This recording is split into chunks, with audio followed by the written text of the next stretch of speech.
Well, all right, again, welcome back to the Gutowski Files, starring our very own Stephen Gutowski. He is the founder, owner, editor in chief, assistant janitor, and regional manager over at thereload.com. Download the ASP Unlimited app for all the content you love from active self-protection and more with no interference from YouTube. No ads, no age gates, exclusive videos, seminars, classes, and more on iOS, Android, Apple TV, Roku, Amazon Fire, and Android TV. Hit the link in the description or download ASP Unlimited from your app store today.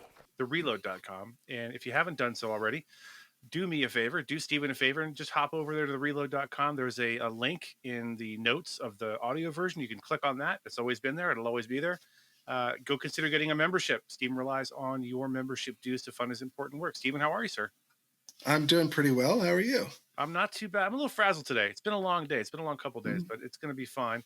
So I've begged Stephen to please carry this episode for me because my brain hurts too much to do much I'll do thinking. my best. So real quick before we start, I'm not going to make it to NRA this year for a bunch of reasons. But you are. Make sure you look up John. I think John, Neal, and Steph are all there. Maybe Thomas Yoxel. Go say hi to them for me while you're there, and maybe get some. I will. John's definitely going to be there because they were putting him in the ads for the meeting. I don't know if you saw that on Instagram. So he's like a star of the show. That's right. He's teaching, and if you're going to the NRA meeting, look him up. Go to one of his classes. I think he's teaching some evidence-based pistol stuff, but I'm honestly not sure. But go look John up. Tell him Mike says hi if you see him. Mike Williver says hi. Tell him he's the guy on the Active Self Protection podcast, in case he forgot. So, Stephen, this week we're talking about a piece over at The Reload. It is entitled Analysis Piece by, hold on, I got to move this because my camera's in the way, by Stephen Gutowski. And the headline is Hunter Biden gun trial looks set for election season. This is a member exclusive, but you can hear a little bit about it here on the Active Self Protection podcast. So we mentioned this before that there might be some sort of novel Second Amendment angle for Hunter Biden. And I honestly don't remember what it was. So can you refresh my memory, please? Yeah. So Hunter, for those who've forgotten, he was charged with 3 different federal gun crimes related to a revolver that he bought several years ago. That he bought this revolver. His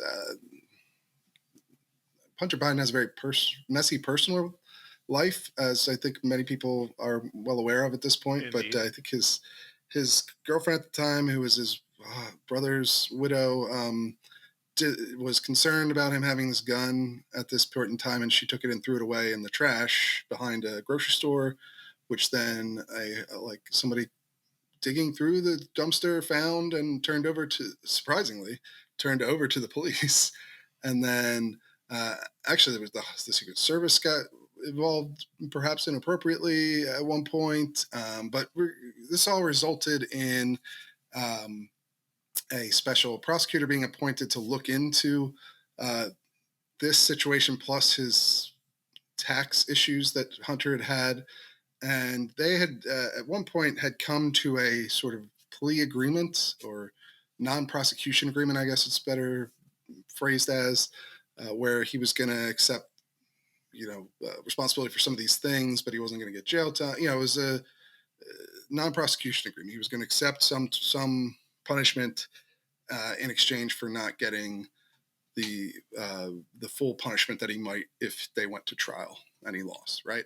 But that blew up. As we might remember a little while back, the whole thing, once it got in front of a judge, it kind of fell apart.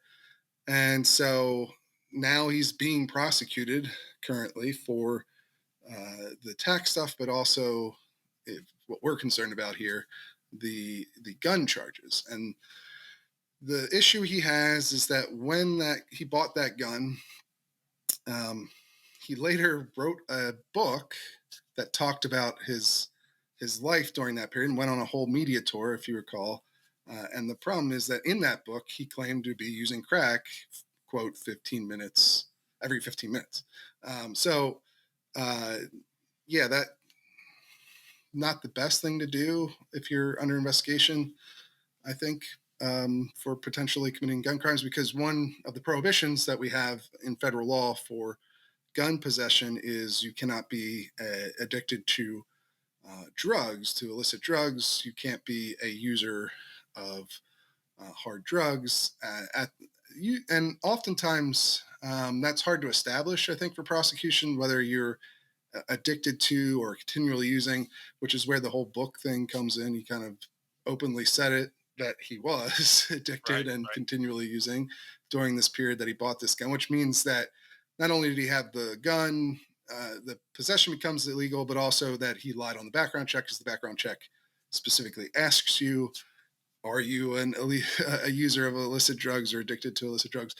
So that's what he's being charged. These three crimes he's being charged with all relate to the same basic action where he went and bought this gun and from a licensed dealer. And so he had a setback this week, or you could say two setbacks in court, and one development that was positive, I think, to his case.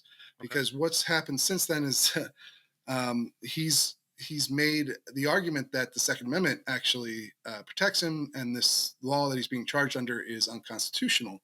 Which, if he made this argument maybe 5 years ago, it wouldn't be super likely to go anywhere. But since Bruin, a lot of Second Amendment jurisprudence at the federal court levels, the lower levels of the federal court, have been in flux, and there have been questions raised about this particular prohibition. Really, almost all the prohibitions, essentially, um, and so it's a little bit more of a legitimate defense now. Like, it has a chance of working.